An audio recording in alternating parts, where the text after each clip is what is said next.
कि अशोका हाइट की जहां बनी हुई है उस जमीन में 1 इंच का कहीं भी सिंचाई विभाग से कोई मतलब नहीं है। नमस्कार दर्शकों, आप देख रहे हैं अभी न्यूज़। और जैसा कि आप जानते हैं कि इस समय लगातार चर्चाओं में है अशोका हाइट्स के निवासी जो परेशान हैं इस समय पर वहां पर लगाए गए नोटिसों की वजह से। जिन नोटिसों में लिखा हुआ है कि जो अशोका हाइट्स बनी हुई है वो अवैध है, लेकिन इसी विषय पर जो अधिशासी अभियंता हैं बच्चन सिंह जी, जिनके द्वारा यहाँ पर नोटिस लगाए गए थे, उनसे जब हमने आज संपर्क किया और वार्ता की तो उनका कहना था कि अभी तक जो नोटिस लगाए गए हैं उन पर कोई भी कार्रवाई नहीं की जाएगी और दोबारा से एक बार फिर से जांच की जाएगी। लेकिन जो पूर्व में जांचें हो चुकी थी, क्या उनका निष्कर्ष था और क्या कहना है जेएसआर ग्रुप के जो स्वामी हैं जयंती प्रसाद अग्रवाल का, इस विषय में हम बात करने के लिए मौजूद हैं। आज उन्हीं के समीप हम बात करेंगे इनसे कि जी बताएं पूरा मामला आखिर है क्या।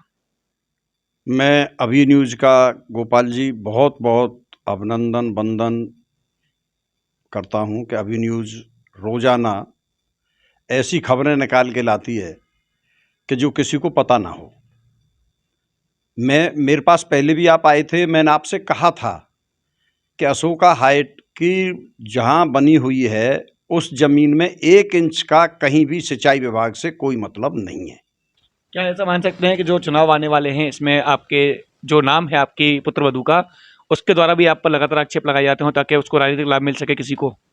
अब इस संबंध में तो मैं कुछ नहीं कह सकता कि कोई मेरे पीछे कैसे लगा हुआ है, चुनाव की वजह से लगा हुआ है या पुत्रवधू नगर निगम के उसकी महापौर की टिकट मांग रही हैं उस वजह से लगा हुआ है। इस संबंध में कुछ नहीं कह सकता। ये तो लोग जानते होंगे किस वजह से लगे हुए हैं, या जो छाप रहे हैं उनको पता होगा वो किस वजह से कर रहे हैं। लेकिन मैंने बार बार आपसे कहा है और सभी मीडिया वालों से कहा है, मैंने अखबार वालों से भी कहा था, छापा था, 1 इंच जमीन सिंचाई विभाग की इसमें नहीं है। पैमाइश के लिए मैंने कई बार इसकी पैमाइश हो चुकी है। लास्ट पैमाइश इसकी 17 में हुई, डीएम साहब ने कराई, कमिश्नर आए, कमिश्नर ने कराई। यानी कि आपका कहना है कि इसमें पैमाइश हो चुकी है और पैमाइश होने के बावजूद आखिर उसका निष्कर्ष क्या था, बताएंगे इसके बारे में? जब पैमाइश हुई थी तो उसका लेटर मुझे मिल चुका है अब, क्योंकि मैं इसमें वो था कि लेटर मेरे पास नहीं था, लेकिन मैंने वो लेटर अब तहसील से निकलवा लिया है जी। उस लेटर में स्पष्ट लिखा हुआ है, ये लेटर है जी, बताएं इस लेटर में आखिर है क्या पूरा? इस लेटर में स्पष्ट लिखा है, जिलाधिकारी ने, उसने उप जिलाधिकारी को, तहसीलदार ने। अपने सहयोगी कैमरामैन से भी कहूंगा एक बार इसको साहब ने दिखाएं कि आखिर इस लेटर में किसके नाम से लेटर है और अंत में साइन किनके हैं। इसमें तहसीलदार साहब के साइन हैं, वहाँ के लेखपाल के साइन हैं जो उन्होंने पैमाइश की, और सिंचाई विभाग के अधिकारी उस समय थे, सारी टीम के साथ ही गए, लेकिन मैं इनके साथ नहीं था।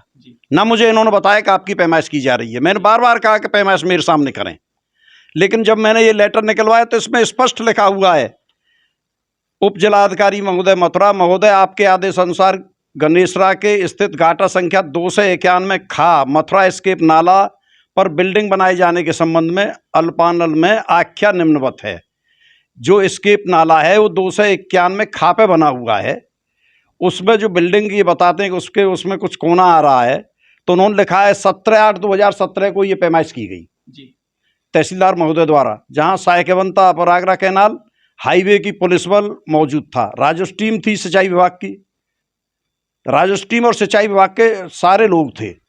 गाटा संख्या 291 खा की पैमाइश गाटा संख्या 201 चकमार्ग केंद्र पर मानते हुए गाटा संख्या 222 और 21 की मध्यमेड़ पर लंब डालते हुए चकबंदी संख्या चकमार्ग संख्या 8 से 64 तक पैमाइश की गई।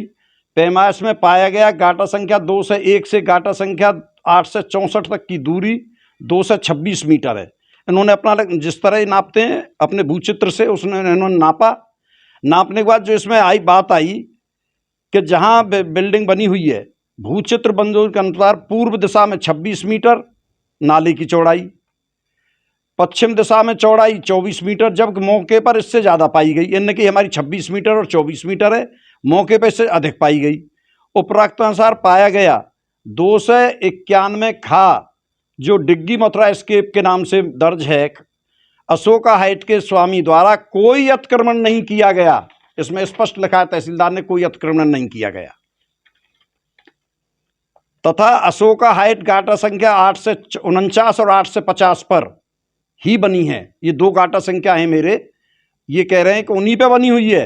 इसमें 1 इंच नाली की जमीन नहीं गई, नाली की जमीन से तो काफी दूर है यहाँ उल्लेख करना है कि सिंचाई विभाग द्वारा अपनी पड़ताली नक्शा से पैमाइश की बात की जाती है। वो कोई अपना नक्शा बताते होंगे, जबकि पैमाइश के लिए राजस्व भूचित्र बंदोबस्ती ही सर्वमान्य है। उनका जो बंदोबस्ती हमारा मानचित्र है वो ही हर पैमाइश के लिए है, चाहे वो किसी की पैमाइश हो। संबंधित मौजा गणेशराव में 2 बार चकबंदी प्रक्रिया भी हो चुकी है। अंतिम चकबंदी प्रक्रिया 2005 और 6 में हुई है। राजस्व भू मानचित्र बंदोबस्ती अंतिम वे मानचित्र भूचित्र मान्य है, आख्या सेवा में प्रेषित है। तहसीलदार, लेखपाल सबके सिग्नेचर हैं, सब ने लिखा है। ये मुझे लेटर अभी मिला है। मैंने जब बार बार इनसे कहता हूँ पैमाइश के लिए तो कहते हैं कि हम तो पैमाइश कर दी इसकी। लगभग कितनी बार आपने पैमाइश के लिए मांग की है? मैंने लगभग जब से मैं आया हूँ 2014 से, 2014 में पहली बार मुझे इनका एक पत्र मिला था। बनाई तो मुझसे पूर्व वालों ने थी, ये मेरा इससे कोई लेना देना नहीं था, लेकिन क्योंकि JSR ग्रुप की बिल्डिंग है, मैं इसका पूरी जिम्मेदारी अपने ऊपर लेता हूं। किसी का कोई नुकसान होगा भरपाई मैं करूंगा, तभी से मैं बराबर इनसे मांग कर रहा हूं। 2014 में मैंने मांग की थी, उसी समय कि मेरी पैमाइश करा दी जाए। 16 में मांग की थी, 17 में सिंचाई विभाग जब आ गया, बीच में सिंचाई विभाग ने पैमाइश कराई इनसे खुद। उस समय मुझे नहीं बुलाया गया। मैंने कहा जब पैमाइश करे मुझे बुला लेना, ताकि मैं भी, क्यों जिसकी पैमाइश होती है वो पैमाइश वाला रहना चाहिए साथ में, जिसकी जमीन जा रही है। लेकिन मुझे ना बोल, लेकिन उसके बावजूद भी ये कह रहे हैं कोई जमीन अशोका हाइट में नहीं है, सिंचाई विभाग की तहसीलदार कह रहे हैं मथुरा के। और इन्होंने जो है 17/8/2017 में की, ये 5 साल हो गए, 5 साल से ऊपर हो गए। उसके बाद फिर मैंने कहा जब ये आए, मैंने भाई आप मुझे बुला लो, आप करा लो फिर पैमाइश। राजस्व टीम का कहना यह है कि पैमाइश किस चीज की करें, हम पहले भी कर चुके हैं। ये कोई अपना नक्शा लेके आते हैं, हमारे मानचित्र के हिसाब से कोई जमीन है ही नहीं वहां अशोका हाइट में। मैं फिर कह रहा हूं कि अशोका हाइट में 1 इंच जमीन यदि उस सिंचाई विभाग की होगी तो मैं स्वयं उसको हटा दूंगा और तोड़ दूंगा, जबकि वहां बिल्कुल नहीं है। तो देखा दर्शकों, किस प्रकार से लोगों को डराने के लिए एक तरीके से यही कहा जाएगा कि लगातार नोटिस पर नोटिस चिपकाए जा रहे थे और लोग डरे हुए थे कि आखिर क्या होगा उन 256 फ्लैटों का जो किसी ना किसी तरीके से अवैध बताए जा रहे थे। लेकिन आज जब इनके हाथ में लेटर आया है, उसमें स्पष्ट लिखा भी हुआ है कि 2017 में जब वहां पर पैमाइश कर ली गई थी, उसके बावजूद वहां पर उपजिलाधिकारी जो मौजूद थे तत्कालीन, उनको लेखपाल और तहसीलदार के द्वारा यहां से आख्या पेश की गई, जिसमें स्पष्ट लिखा हुआ है कि उन्होंने सब कुछ बता दिया है कि किस प्रकार से वहां पर किसी भी प्रकार का अतिक्रमण नहीं किया गया। अब देखना होगा कि अशोक हाइट्स का ये प्रकरण यहीं पर अंतिम विराम लेता है या आगे भी इसी प्रकार से लोगों को डराने के लिए, धमकाने के लिए नोटिस पर नोटिस जारी किए जाएंगे। फिलहाल के लिए इतना ही। मैं अपनी सहयोगी पवन आनंद के साथ गोपाल चतुर्वेदी, अभी न्यूज़।